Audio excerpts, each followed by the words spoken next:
Welcome to the Pacific Research Institute Next Round podcast. I'm Tim Anaya, PRI's Vice President of Marketing and Communications. And with me, as always, is our Communications Director, Matt Fleming. Matt, how are you today? I'm good, Tim. Excited to be here and excited for our guest today. We have a really special guest today, and he may not remember it, but he was the very first guest in the history of Next Round podcast. And that's our old friend, Assembly. Are you officially Assembly Republican Leader Emeritus? That's That, right. Yeah. is that what we're calling him? James I do Gallagher. remember that. Uh, So well, James, welcome back. We're thrilled to have you here. yeah, thanks, Tim. It's always a pleasure to be with you guys. And I do remember being that first guest and getting this thing started off. So it's only been upward from there. So I guess you might be slumming it again by having me back on. But I don't know about that. That was definitely a fun one when I barely knew how to use the equipment, and but for I think we're at 450 episodes later or something like that. So this is when we got in touch with you to have you come on, we thought this would be a fun one because you just completed what I'll be biased and say probably one of the most successful leadership eras in a while, certainly since the time of, I always say the good old days, the Connie Conway era, which I will selfishly say that. You don't have to comment on that, but I'll say that. And so there's a great English podcast that I listened to, and they last year, when they had the big UK election, they did what they called the exit interview with all of the outgoing members of Parliament. And so we thought, well, you're still around for another year, but this would be a good time for an exit leader as Republican leader. So we thought, let's put our heads together on some good questions and have James on to kind of think back on his era as Republican leaders. So maybe kind of to start with, um, it's rare. I remember from our era when you kind of limp out of the leadership, right? There's a stab wound or two. You're a little woozy going out the door, but I can't find one person who has anything, even remotely critical to say about your tenure as leader. So maybe start with kind of how did you do it? What do you think your secret sauce was to have such a successful tenure as leader? And what are you the proudest of during your tenure as Republican leader? well, I mean, first of all, I would say, hey, that's really high praise to be compared with Connie Conway. I'll take that any day of the week. Yeah, man, I feel really good about what we've been able to accomplish in my tenure as Republican leader. Um, when I came into it, honestly, we were in a tough spot. I mean, we had just come out of redistricting. Six of our members, two each, had been drawn into the same district, so they were running against each other for the seat. We had two of our members, target members, actually three of our members get drawn into more competitive districts where they, drew more Democratic voters into their seats, including Jordan Cunningham, who's a long-term colleague of mine. Someone I really admire as a policymaker, and basically got drawn into a district that was just impossible to win on the Central Coast. So we were in a just really tough situation, and I honestly looked at it like someone has to step up. Someone has to step into this and really just provide the leadership and stability so that we can get through this, and ultimately start to thrive, as a caucus and win seats. And I think what I'm proudest of is we were able to do that. I don't think there's any real complicated formula to it. One, I was in a safe seat, so I could focus on the job. I knew that we would need a lot of resources, so I immediately started focusing on fundraising, and was able to be really successful on that front. Ultimately, we raised our overall amount into races from about $2 million to a little over $8 million in my tenure. Getting that into protecting our incumbents, but also going on the offense. And then I also messaging, really putting a focus on disciplined messaging on the issues. And for us, I think what we really, determined we were going to do is focus on the cost of living issue, public safety, homelessness, and education issues. And I think we're able to really draw the stark difference between us and the Democrats. And then lastly, like really going out there and recruiting and supporting good candidates, up and down the state. And even our candidates that didn't win, I was so proud of the effort that they put in, and that we really, I think and especially in this last cycle, we spread the field. We made the Democrats have to spend, so much more money, and they couldn't focus in on trying to take out people like Lori Davies and Greg Wallace. And they still spent a lot of money there, by the way, but they couldn't spend as much as they maybe could have had we not been going on the offense and being really aggressive politically. And I think the last thing, Tim, that I think we did well, and I'm really proud of, is we were aggressive in the policymaking arena, and we called out some of the craziest policies of the Democrats, and got real good attention and media focus on it.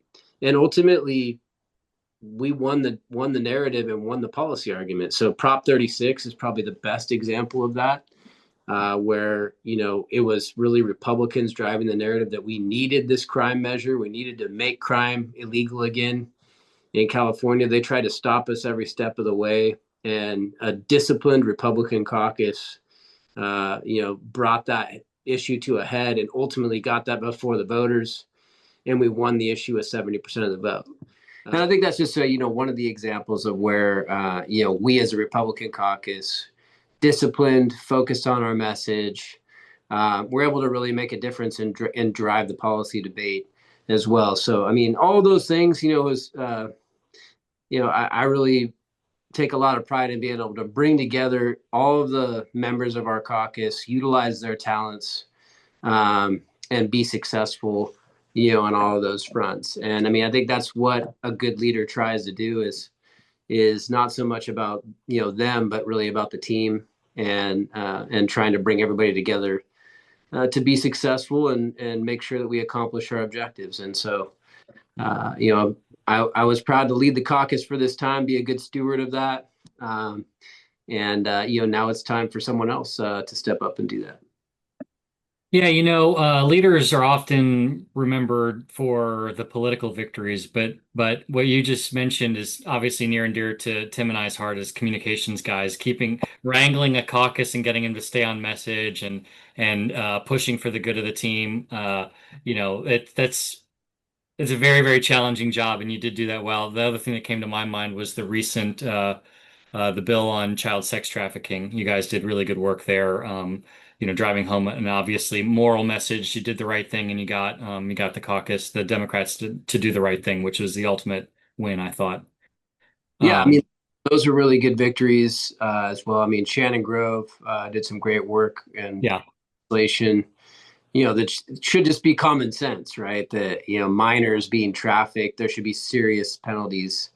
For children being bought for sex. And, the Democrats did what we know they always do, which is try to kill these bills quietly in Public Safety Committee. And rather than, we certainly fight that every time, but this time we really made sure we drew a lot of attention to it.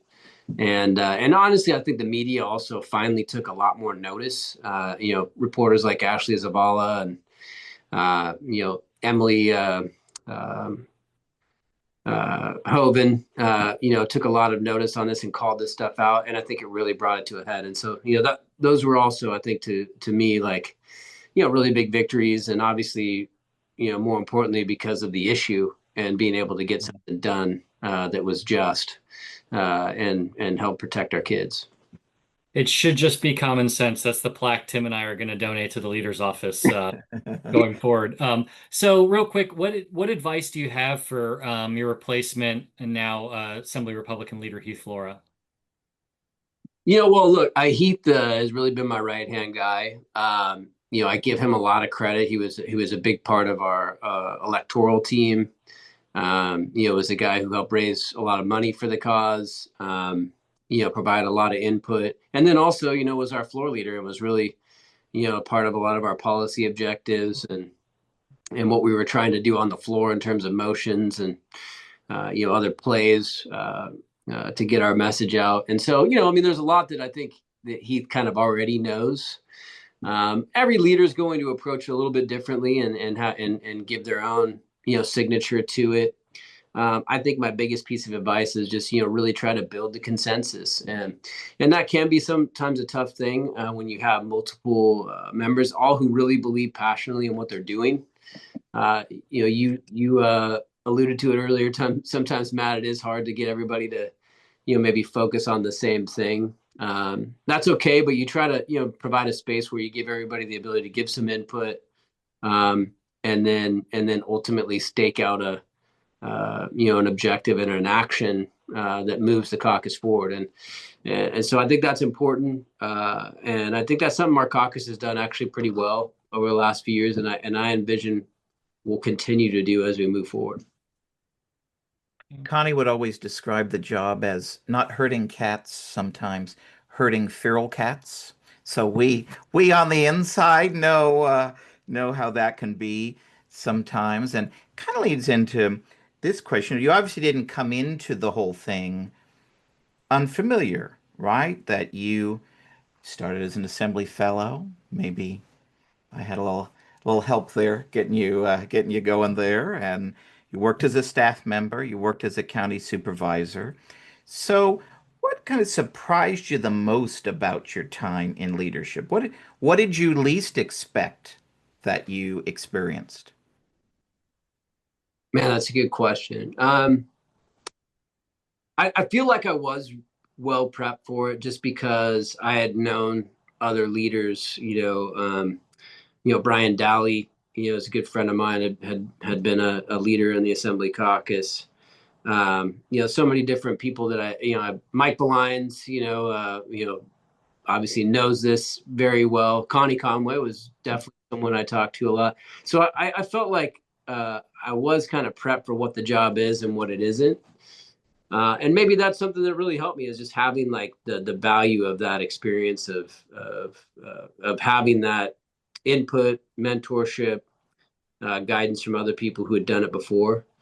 I think maybe the thing that maybe most surprises you is just that sometimes, no matter how much you try to put everything together into an organized fashion, things can go awry, and things can, and unexpected things happen, right?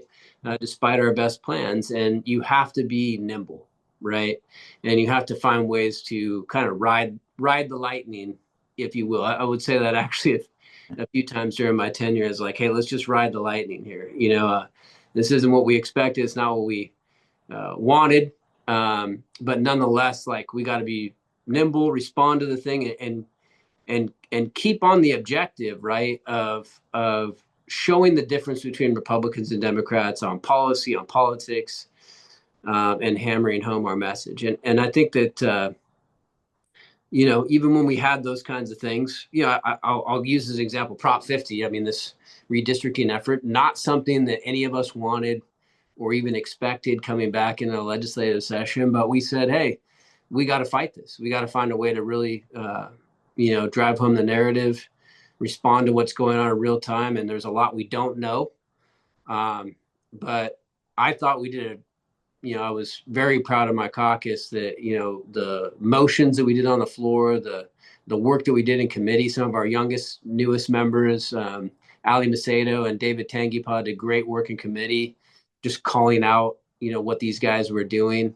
The whole mantra that started, who drew the maps? Who drew the maps? And they couldn't answer the question. And, things like that. Like, we probably could have never expected that was what was going to happen.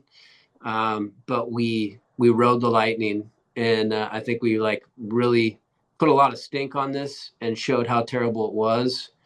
And now we got to stop it, at the ballot box. And so maybe similar to Prop 36, we want to make this another victory.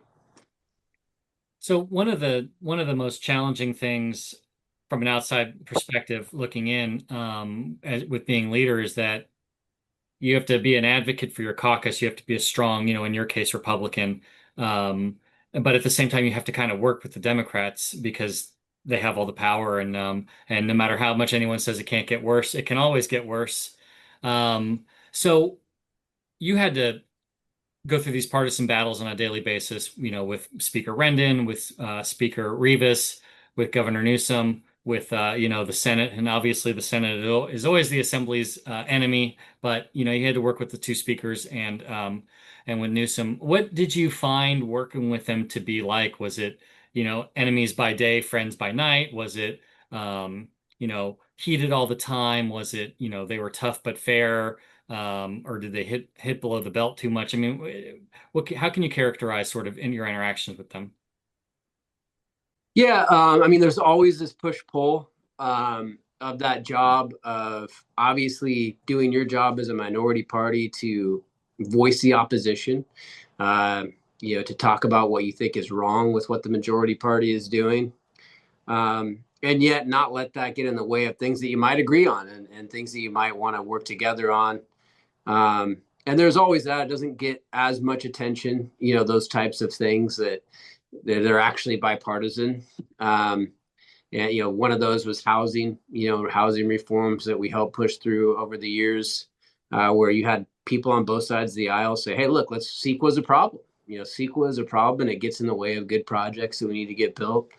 We did a lot of good work on that front, but there are times when we certainly, and I think under my leadership, we called them out a lot, and I think the key in all of that is to not make it personal. I always tried to make it about the policy difference and why I thought they were wrong, and calling out policy differences without making it personal. And I think that helped at times that. People on the other side realized that, I wasn't, calling them out, necessarily, uh, you know, in a negative personal light, but basically just saying, look, we have a job to do to call out why we think you guys are wrong and why we think we need to move in a different way. And that's fair game. And it's also, look, you have to not be afraid of being punished, right? Of having retribution, because they do have the power. And I think, maybe out of my experience being a member who would push the envelope, and there was times when that resulted in me like, losing a bill or losing a committee assignment. Um, Sometimes you got to be able to accept those kind of consequences. And then you can also call that out. And we did that. I mean, like when they took members off a committee simply for just voicing our opinion, we called that out as, unfair tactics, right? And so look, there's always that push pull, and there's going to be bad feelings at times when you're dealing with a speaker or a pro tem. But you got to continue to work through it. And for me, I think we were able to navigate those things really well, without taking anything away from our righteous fight for the issues that we cared about. And every leader's got to find that way and find what works for them on that front. And you got to fight for your caucus because no one else will, right? No one else is going to fight for us. Another thing I would say every time is they don't really care about us, right? The only people that care about us is the people in this room, and in this caucus. So we got to look out for each other, and I think we did that really well too. I'll tell you, Heath Flora, as our floor leader, often was looking out for other members and making sure that they were covered, that their backs were covered on different items, targets, and otherwise. So those are the things that you really think about when you're kind of in the push pull of fighting with the majority over different issues. One of the things that I think was most interesting about your time, certainly in leadership and the assembly, was you were able to do all of those things at the Capitol, but you were also able to go to the courtroom. And there was a very interesting time when you and now Congressman Kevin Kiley were engaging in legal battles with Governor Newsom during the COVID era. So can you walk us through, what was it like to, take such a battle to the governor, especially as lawmakers, and kind of how you strategized how you would go through that case and that fight? Yeah, I mean, look, I think Kevin and my lawsuit against the governor was galvanizing in a few different ways. One, I mean, during that time, a lot of people were looking at how do we fight back about some of these unjust things that were being done, executive orders, mandates, and such. And by bringing that lawsuit, I think we really gave voice to a lot of frustration and gave people a pathway of like, hey, here's something that we can do about it. And I think we were the first to get an an injunction against the governor during COVID. I think we were the first to get a judgment, final judgment against the governor. There was others who had successful lawsuits as well. But it took that fight, and it also showed that we meant business, right? And so when we got into this redistricting fight, that came up again. That hey, we will fight it out in this legislative arena, but we're prepared to take this to the courtroom as well. And I think when Democrats know that, it does keep them honest, to some extent. I mean, they're still obviously pushing through things, that we obviously disagree with. But when you're willing to like actually go to those different lengths and fight in different avenues in the public sphere, not just the legislative arena, but the public sphere and outside of the Sacramento Beltway, that's where I think it's most effective, right? I mean, when people are hearing from their own constituents, hey, we heard you voted, against protecting 16 and 17-year-olds. What's wrong with you, right?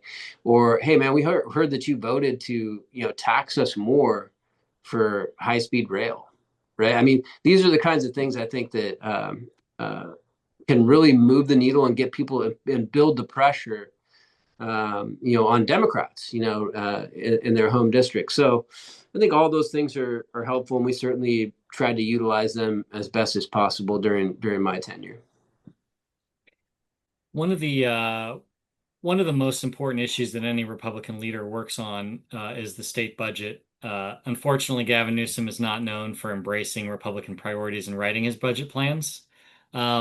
So just let's say you had magic powers and all of a sudden you could control the state budget and you wanted to make some cuts. What three agencies or organizations in the state government would you eliminate if you could just get rid of them? A little Rick Perry moment for you. California Air Resources Board is definitely up there. I mean, this is a terrible organization, right? That has unfettered power. They're totally unaccountable. And legislators on both sides of the aisle complain about them all the time, but the Democrats never can bring themselves to like actually rein them in. Now maybe I wouldn't get rid of them completely, but I'd certainly rein in their powers and subject them to greater legislative accountability, ability to change rules. They are one of the ones that probably the most egregious have driven up our costs, forced us to get rid of perfectly good vehicles. They were pushing the EV mandate and the ban on gas-powered cars. Luckily, we were able to stop that because of our federal partners in Congress and administration. But that would definitely be one of them. And look, the other thing, to go a little bit off of your direct topic, we did have some success in like pushing the Democrats and the governor to actually fund things, and one of them was wildfire. I like to point to that 2021 budget cycle when the governor wanted to really shortchange the budget on wildfire funding, and we damn near shamed them into doing record funding into wildfire funding that year. We ended up with $1 billion that went into fuel reduction projects and other good programs that were reducing fuel in our public lands. And that was another instance where we had just had these devastating fires. We'd already had the North Bay fires, the Camp Fire, but then we had the Dixie Fire, the largest fire in California history. And it provided that opportunity to say, really, guys, you're going to just keep doing the same old thing, or are we going to do something real? And so there are those opportunities. we tried to push that in Prop 36 this year to like get that fully funded. Hey, the voters just gave a mandate to this thing. Are you really going to undercut it? Got some more funding for it. Still didn't get what we needed. Ironically, the money they're going to spend on Prop 50, for this redistricting deal is probably about the amount of money we needed to fully fund Prop 36 this year. So it just belies the fact that they could have funded it. They absolutely could have made sure that money was there, but they just decided to spend it on other things. In this case, a total partisan redistricting proposal. So, budget has provided an opportunity for us to really drive the narrative and to show that stark contrast between what they consider priorities and what I think the California people consider priorities. So, we'll continue to advocate in that way. Yes, there are Coastal Commission. I'll add that in there, Matt, as another one that could probably be eliminated. Doesn't serve any really useful purpose other than to get in the way. For instance, right now, the Palisades rebuilding of homes in this fire-ravaged area of Los Angeles, and so many different agencies that really, just take up space. They are a place for someone to get a salary, but are they really, making everyday Californians' lives better? No. They're honestly just taking up space and causing more problems and increasing, the cost of living for everyday Californians. So one of the challenges of term limits is that now it's a little better now with how we have the new incarnation of term limits, but it seems like, there's so many things that you come into the Capitol on your to-do list. And before it seemed like just when you figured out how things worked, it was time to go. You have had a little more time, in this version of term limits, but I know you haven't gotten everything done that you want to get done on your to-do list. So with your roughly year left that you have in office, in the assembly, what's your biggest item of unfinished business on your to-do list? I want to get a CEQA exemption for wildfire fuel reduction projects. We got close this year. Some I've been pushing for a while.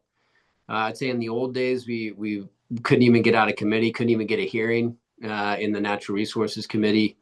Here of late, both myself and Stan Ellis, Bill Asaley, before he became U.S. Attorney, was the main author of this bill. We had a CEQA exemption for fuel reduction projects, got it all the way over to the Senate, and it got killed on suspense in the Appropriations Committee.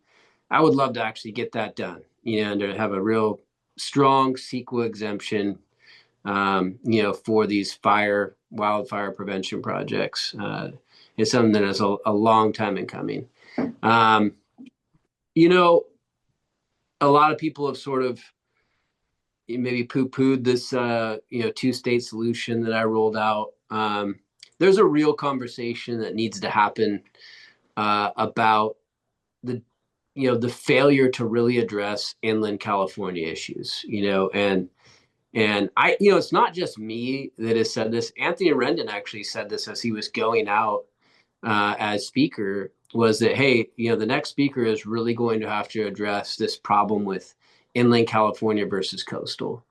That the issues are very different, and we've governed the state, one size fits all. And as a result, there is a lot of and I'll just call it, I've labeled the inland part of California has been overlooked, neglected.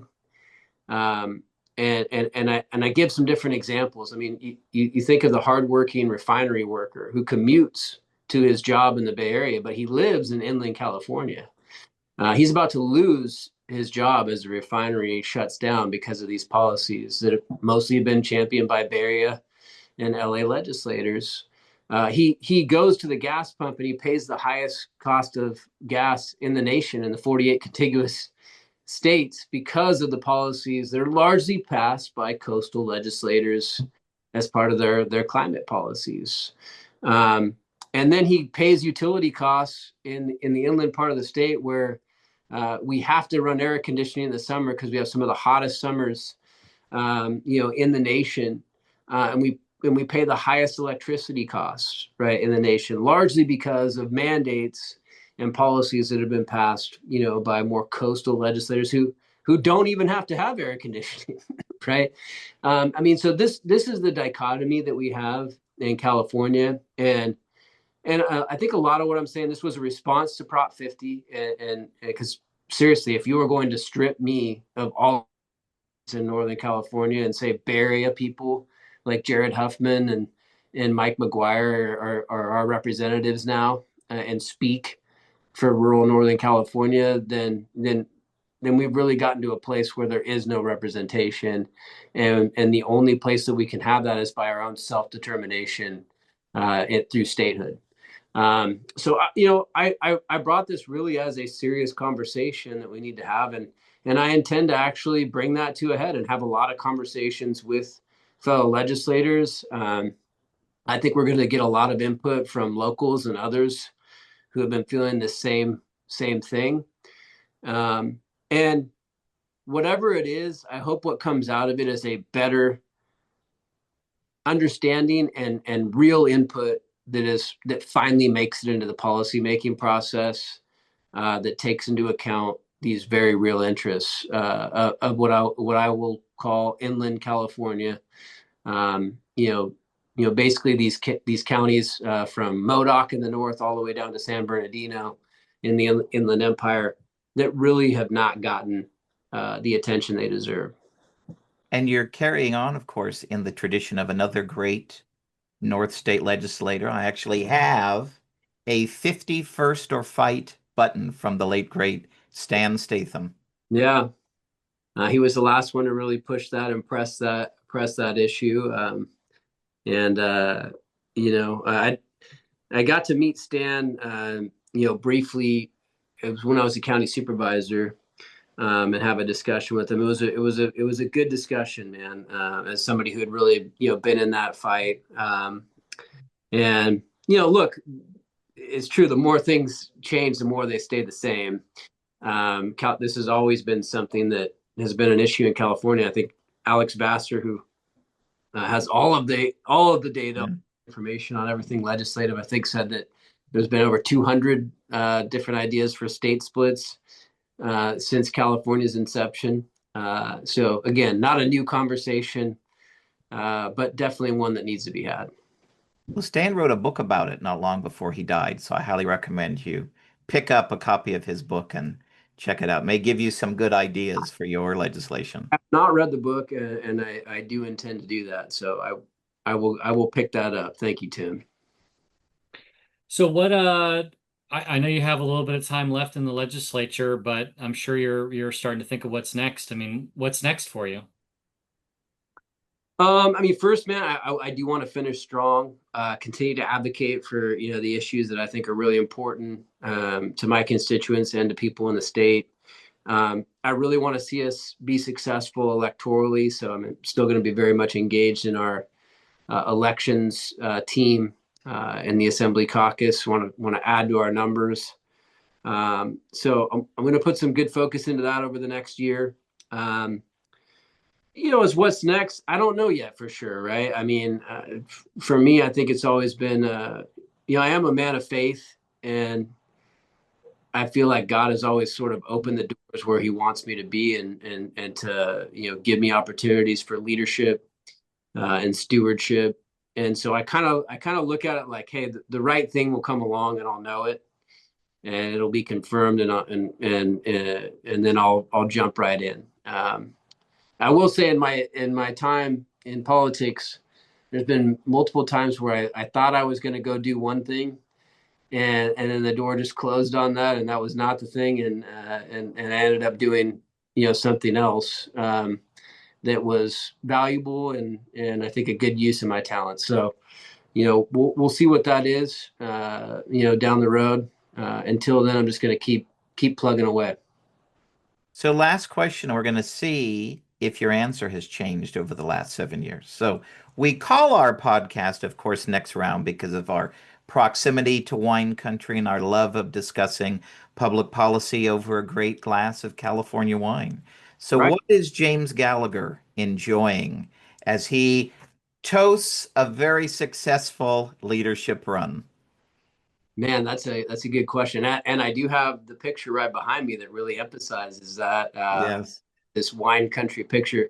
Real quick thing on that, like this backdrop actually ends up being the place where I do a lot of my interviews. I've done national interviews with this same backdrop, so I get a lot of compliments on that.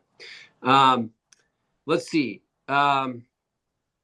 Most recently, I actually was down in Napa with my wife. We went to Cake Bread, which is Nice. classic Napa winery. I actually found out that the founder originally purchased that property. It was a cattle property. Purchased it from sort of the old time cattle ranchers that had it with a $2,500 down payment that he got by selling a coffee table book of pictures.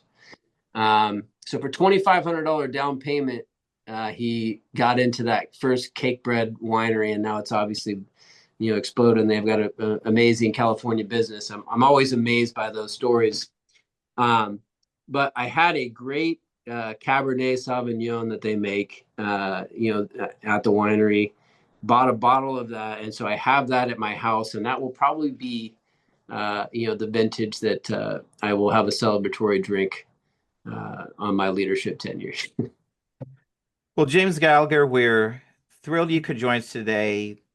Obviously proud to know you and proud of all the work that you've done and the fight that you've fought and that you will continue to fight in whatever you do. So thanks so much for joining us today for Next Round.